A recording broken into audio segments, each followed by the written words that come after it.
Good morning, Radhe Radhe, શસ્ત્રી અકાલ, હર હર મહાદેવ, ઓમ નમઃ શિવાય. હવે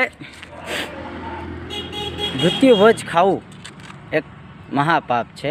હું તમને મારા જ્ઞાન મુજબ સમજાવવાનો પ્રયત્ન કરીશ, તો ધ્યાનથી સાંભળજો. તમારો કોઈ પરિજનનું મૃત્યુ થાય એના બાદ જે ભોજનને લોકોને આપવામાં આવે એને મૃત્યુભોજ કહેવામાં આવે છે ગરુડ પુરાણ અનુસાર. હવે મૃત્યુભોજ હકીકતમાં કોના માટે છે? મૃત્યુભોજ ગરીબો માટે છે કે જેના માટે પહેરવા માટે વસ્ત્ર નથી, રહેવા માટે જગ્યા નથી, એ લોકો માટે છે.